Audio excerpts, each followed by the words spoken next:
Hello beautiful, welcome और welcome back. I hope you doing really well. आज हम बात करने वाले हैं अबाउट कॉन्शियस केमिस्ट के प्रोडक्ट्स। यहाँ मेरे पास 6 से 7 प्रोडक्ट पड़े हुए हैं जो मैंने बाय द टाइम खरीदे थे, बट टाइम नहीं मिल पा रहा था इनका रिव्यू करने का। But finally I am here with my experience, so if you interested then please keep on watching. The product number 1 I have here is this daily dissolve ultra light cleansing oil. इस तरह की packing में आता है जिसपे almost सारा information mentioned है। That's the inside pump packaging. Now it's a 100 ml product and retail for 499 rupees, like 500 रुपये का 100 ml, which is like fine. But as you can see ये बहुत ज़्यादा यूज़ नहीं हो पाया है। क्यों, उसका रीज़न मैं भी अब थोड़ी देर में बताती हूँ। पर पहले let's discuss the ingredients of this one. Ingredients की बात करें तो इसमें डला हुआ है castor oil on the top, then है सैसमे ऑयल, फिर एक मॉइस्चराइजिंग इंग्रेडिएंट है, फिर इसमें ऑलिव ऑयल डला हुआ है एंड स्वीट आमंड डला हुआ है, एंड लास्ट में विटामिन ई डली हुई है। तो 3-4 तरह के इसके अंदर ऑयल्स डले हुए हैं। द बेस ऑयल है दैट इज कैस्टर ऑयल। तो कैस्टर ऑयल यूजुअली काफ़ी थिक ऑयल होता है, सो दैट्स वाई जब भी मैंने इसको यूज़ किया है it's very heavy on the face. Like जैसे अगर आपने कभी कोकोनट ऑयल यूज़ किया है as a first cleanse, like oil cleansing में अगर आपने कभी कोकोनट ऑयल यूज़ किया है और उसको यूज़ करने के बाद जब वो उसको वॉश करने की बारी आती है तो आपको कम से कम 2-3 बार अपना वाटर बेस्ड क्लेंजर लगाना पड़ता है, बिकॉज वो जो ऑयलीनेस है वो चिपचिप सी वो निकलती ही नहीं है, इमल्सिफाई भी नहीं होता है अच्छे से, और दूसरा बहुत ज़्यादा हैवी फील होता है, ऑयलीनेस बहुत ज़्यादा रह जाती है, आपको 2-3 बार मुँह धोना पड़ता है। So not super impressed with this one, won't be recommending this. Next है मेरे पास यहाँ पे ये 2 इनके cleanser. One is the Berry Bright वाला cleanser and Flash Fix gentle exfoliating cleanser. So let's talk first about this berry Bright वाला cleanser. इस तरह की पर्पल कलर की पैकेजिंग में आता है जिसपे ऑलमोस्ट सारा इन्फॉर्मेशन मेंशन्ड है, एंड ये है इसका अंदर का प्लास्टिक पंप पैकेजिंग ना। ये भी 100 ml की क्वांटिटी है and retail for just 399 rupees, which is very affordable I would से ना। इसके अंदर क्या डला हुआ है, दे से it's a soothing and Kameng cleanser. Niacinamide है, बेरी का कॉम्प्लेक्स है एंड ओट मिल्क डला हुआ है। ऑल स्किन टाइप के लिए सूटेबल है। फुल इंग्रेडिएंट लिस्ट की बात करें तो ऑन द टॉप इसमें वाटर डला हुआ है, इसमें 2 माइल्ड सर्फेक्टेंट्स डले हुए हैं, फिर मॉइस्चराइजिंग इंग्रेडिएंट है, फिर ग्लिसरीन है, और उसके बाद इसमें डला हुआ है aloe vera leaf extract which is very soothing. फिर है एक ग्लाइकॉल, और उसके बाद डली हुई है इसमें एक गम, और उस गम के बाद डला हुआ है इसमें नियासिनामाइड। तो एज सच कॉन्सेंट्रेशन मेंशन नहीं की गई है कि कितना % नियासिनामाइड है। उसके बाद इसमें डला हुआ है ब्लूबेरी का एक्सट्रैक्ट, उसके बाद अकाई बेरी डली हुई है, दोनों ही एंटीऑक्सीडेंट रिच होते हैं। ओट कर्नल एक्सट्रैक्ट है विच इज़ वेरी सूदिंग। फिर प्रिजर्वेटिव है और टेक्सचर एनहांसर है, that is it. It's a fragrance free formula which is a plus. Texture की बात करूँ तो it has a jelly like texture. तो इसको आपको बहुत ध्यान से लगाना होता है, अदरवाइज ये नीचे भी गिर जाता है। तो पहले इसको अपने हैंड्स पे ही आपको इसको थोड़ा सा मसाज करके फोम अप करना होता है, देन आपको अप्लाई करना होता है आपके फेस पे। तो ये बहुत ज़्यादा ऐसे रिच फोम नहीं बनाता है कि यू विल बी लाइक कि ओ वाओ बहुत अच्छा क्लीन फील आ रहा है। नो, इनिशियली मुझे ऐसा लगा था कि शायद ये मेरे फेस पे फिल्म छोड़ रहा है, बट देन फिर मैंने इसके साथ थोड़ा ज़्यादा टाइम देना शुरू किया, लाइक 1 मिनट थोड़ा ऊपर जब मैं इसको अच्छे से मसाज करती हूँ एंड देन मैंने वॉश इट ऑफ, तो मुझे थोड़ा से अच्छा वाला क्लीन फील आता है। But overall it's a beautiful cleanser. अगर आपका बहुत ज़्यादा सेंसिटिव स्किन है, ड्राई स्किन है, इट्स गोना बी ग्रेट। और अगर आप मॉर्निंग के टाइम पे जेंटल क्लेंजर प्रेफर करते हो, it's gonna be a great option. Second cleanser है यहाँ पे दिस फ्लैश फिक्स वाला exfoliating cleanser. Similar kind of packaging है, बस हाँ ये है कि इसमें कलर थोड़ा सा डिफरेंट है एंड पैकिंग भी ऑलमोस्ट अंदर की वैसी ही है जैसी बेरी ब्राइट वाले की है।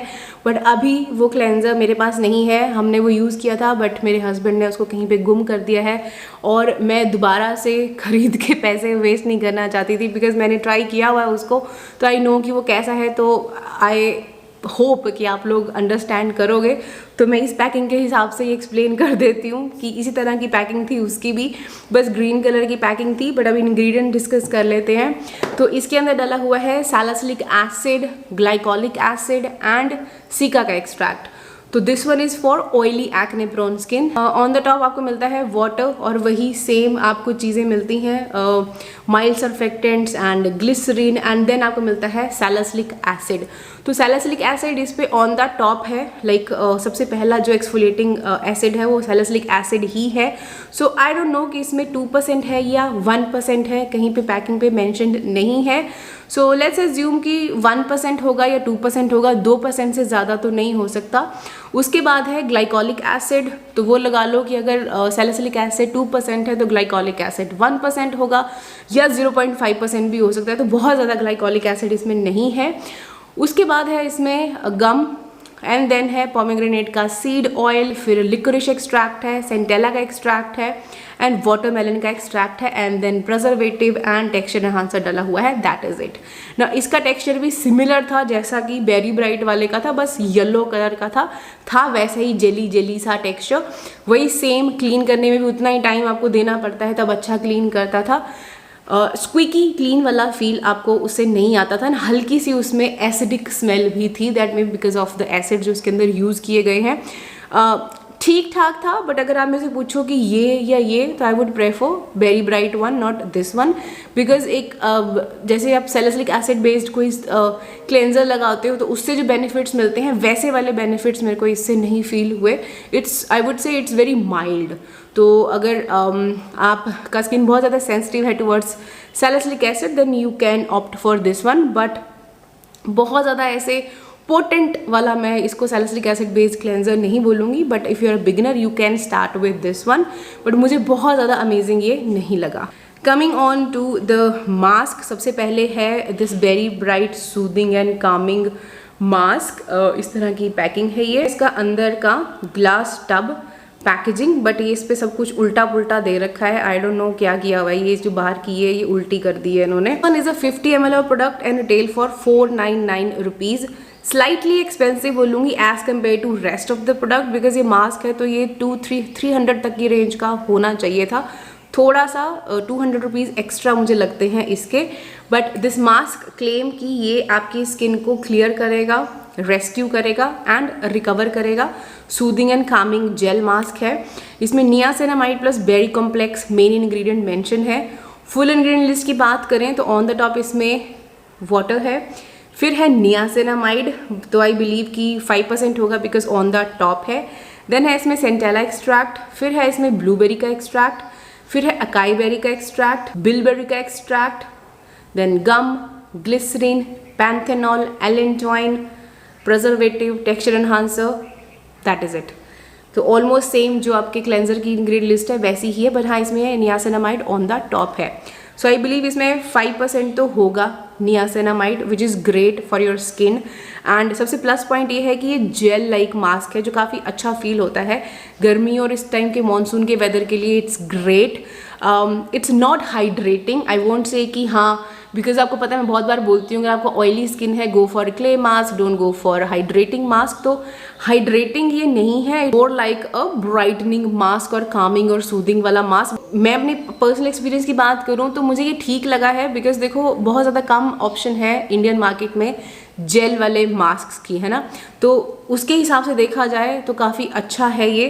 टेक्सचर इसका जेल लाइक ही है, थोड़ी वियर्ड सी जेल है, बट ठीक है, अच्छा फील होता है आपको यूज़ करने के बाद। बहुत ज़्यादा ऐसे अमेजिंग रिजल्ट्स तो मुझे नहीं देखने को मिले इसके साथ कि हाँ इसको यूज़ करके मुझे कोई ब्राइटनेस नज़र आई या कुछ, बट हाँ अगर आप एक जेल मास्क ढूंढ रहे हो with antioxidant rich ingredients, niacinamide, Centella, Kameng वाले कुछ ingredients, then it's a great option, you can go for this one. Next I have this Flash Fix resurfacing exfoliating mask। इसका अंदर का packing tub, glass tub packaging ना, ये भी 50 ml का product है and retail for 499 rupees. Again I believe थोड़ा सा एक्सपेंसिव है। नाउ दे से it's gonna clarify, clear and unclog your pores. This one is specially for oily acne prone skin. AHA BHA डले हुए हैं इसके अंदर। फुल इंग्रेडिएंट लिस्ट की बात करें तो इसमें ऑन द टॉप आपको मिलता है वाटर जो कि इसका बेस है, उसके बाद इसमें डला हुआ है honey which has anti inflammatory properties, but we don't know कि कितना इसमें फाइन हनी डला हुआ है। उसके बाद है ग्लिसरीन, फिर है एलोवेरा लीफ एक्सट्रैक्ट, फिर एक गम है, फिर सैलिसिलिक एसिड है, सो आई बिलीव वही 1% या 2% होगा। फिर है glycolic acid and lactic acid, again I don't know the concentration, so 1% होगा या 2% भी हो सकते हैं दोनों के। फिर है लिली लोटस एक्सट्रैक्ट, फिर सैफरन के पेटल्स हैं, टेक्सचर एनहांसर और प्रिजर्वेटिव डला हुआ है, दैट इज इट ना। इसका टेक्सचर भी वैसा ही है जेल लाइक जैसे इसके क्लेंजर का था ना। इसमें हल्का सा ये येलो कलर है, that is because of the honey. Now if you have seen my I am from का रिव्यू तो आपको पता है कि उसका जो हनी मास्क था आई एम फ्रॉम वाला, वो बहुत ज़्यादा हाइड्रेटिंग था और उसको यूज़ करके मुझे एक्नेज हुए थे। सिमिलर मुझे इसका भी फील आया कि जब मैं इसको अप्लाई करती हूँ तो बीइंग AHA BHA वाला मास्क, इसको एक्नेस को कंट्रोल करना चाहिए ना कि एक्नेस देने चाहिए। बट मुझे बहुत ज़्यादा ऐसे अमेजिंग रिजल्ट्स नहीं मिले। Like when it comes to mask जो फोकस कर रहे हैं आपकी ऑयली एक्ने प्रोन स्किन के लिए, I prefer a clay mask, not a hydrating gel mask. और बिकॉज इसमें देखो पहली चीज़ तो ऑयल कंट्रोलिंग में सिर्फ इसमें सैलिसिलिक एसिड है, वो भी पता नहीं है हमें कि कितनी कॉन्सेंट्रेशन है, और AHA BHA भी हमें नहीं पता, AHAs भी हमें पता नहीं कितना % है। सो ये थोड़ी सी चीज़ होती है कि जब एक्टिव इंग्रेडिएंट्स की बात आती है तो brand should mention the concentration की एटलीस्ट पता तो हो कि बिगनर फ्रेंडली है या नहीं है, या कितना % क्या है, सो दैट आदमी वो सोच के उस चीज़ को अप्लाई करे, right. So slightly disappointed at that part, but हाँ ठीक ठाक है, बट मुझे बहुत ज़्यादा मज़ा नहीं आया इसको यूज़ करके। So I won't be repurchasing this one. Mask में से दोनों में से कोई पूछो तो बेरी ब्राइट वाला ज़्यादा बेटर है as compare to this one. असली है this berry bright sunscreen, soothing and calming non greasy sunscreen, इस तरह की पैकिंग है। ये है इसका अंदर का ट्यूब पैकेजिंग। ये 50 ml का प्रोडक्ट है, retail for 399 rupees, which is like fine price, nominal है। No if you guys remember, इसकी जो सन ड्रंक वाली सनस्क्रीन है, आई हैव लव्ड इट, मुझे बहुत अच्छी लगी थी जब मैंने वो लास्ट ईयर यूज़ करी थी। उसके बाद I couldn't repurchase that because इतनी सारी सनस्क्रीन का ढेर लग गया था कि उसकी बारी नहीं आई। But if you ask me तो वो बहुत ज़्यादा अमेजिंग सनस्क्रीन है। सो मैंने उसी एक्सपेक्टेशन के साथ इसको भी लिया था कि हाँ ये भी अच्छी होगी। नो इसके अंदर क्या है, दिस है it's a broad spectrum sunscreen, SPF of 50 claim कर रही है, PA 4+ ये क्लेम कर रही है। नियासिनामाइड एंड ब्लैकबेरी एक्सट्रैक्ट इसमें मेन इंग्रेडिएंट डाले गए हैं। सूदिंग एंड कामिंग सनस्क्रीन ये इसको बोल रहे हैं। फुल इंग्रेडिएंट लिस्ट की बात करें तो इसमें ऑन द टॉप डले हुए हैं मेरे 2 favourite filters, which is titanium dioxide and zinc oxide, दोनों ही फिजिकल फिल्टर हैं। Then we have bunch of chemical filters. के बाद इसमें डला हुआ है ग्लाइकोल, एक इसके अंदर सेरामाइड डला हुआ है, फॉस्फोलिपिड्स डले हुए हैं, फैटी एसिड्स डला हुआ है, बाद इसमें डला हुआ है सनफ्लावर सीड ऑयल, उसके बाद इसमें डला हुआ है फैटी एसिड, प्लांट शुगर, फिर डली हुई है नियासिनामाइड। तो आई थिंक 1 और 2% होगी, उससे ज़्यादा नहीं होगी। उसके बाद और 2 सेरामाइड डले हुए हैं, फिर कोलेस्ट्रॉल डला हुआ है, उसके बाद sodium hyaluronate, milk thistle extract, vitamin E, blackberry का एक्सट्रैक्ट, सॉर्बिटॉल, रिवर्सट्रॉल, वो सब डले हुए हैं, और लास्ट में डला हुआ है फ्रेग्रेंस। हाइब्रिड सनस्क्रीन जिसमें chemical as well as mineral filters दोनों डले हुए हैं। टेक्सचर इसका काफ़ी ज़्यादा प्यारा है, it's a very very light sunscreen. हल्का सा इसमें से ना पर्पल कलर आता है, बट आई डोंट नो इसमें देखो एज सच कलर मेंशन नहीं किया है कि इसके अंदर कलर है, बट हाँ इन्होंने फ्रेग्रेंस ज़रूर मेंशन की हुई है कि इसके अंदर फ्रेग्रेंस डली हुई है। कि बहुत ज़्यादा ऐसे आउट ऑफ द ब्लू आपको हेडेक नहीं देती है, बहुत ही नॉर्मल सी फ्रेग्रेंस है जो विद इन सेकेंड्स में उड़ भी जाती है, सो आपको फील नहीं होता। काफ़ी लाइट है, gel cream texture, instantly sink in हो जाता है, रीएप्लीकेशन भी काफ़ी इजी है। So I would say it's a beautiful sunscreen. If you are a person who facing pigmentation तो आपको हाइब्रिड सनस्क्रीन या फिजिकल सनस्क्रीन की तरफ जाना चाहिए। तो अगर हाइब्रिड मिलती है तो बेस्ट है, बिकॉज दोनों filters chemical as well as mineral filters ज़्यादा अच्छे से काम करते हैं। तो it's a beautiful sunscreen. But अगर आप पूछो कि ये यानी कि सन ड्रंक वाली, तो आई वुड से सन ड्रंक वाली I am slightly biased towards that sunscreen, वो ज़्यादा अच्छी है, मुझे पर्सनली वो ज़्यादा अच्छी लगी थी। ये भी अच्छी है, दोनों ही अच्छी हैं, बट दोनों में से कोई एक पूछोगे तो मैं बोलूँगी सन ड्रंक। या that was it, that's my experience on this 5-6 products of conscious chemist. I hope you found this video little bit helpful. थोड़ी सी भी हेल्प हुई है, थम्स अप दे देना, चैनल को सब्सक्राइब कर लेना और मुझे इंस्टाग्राम पे फॉलो कर लेना। मिलती हूँ आपको मैं अपनी अगली वीडियो में, तब तक अपना ध्यान रखिएगा। Bye bye.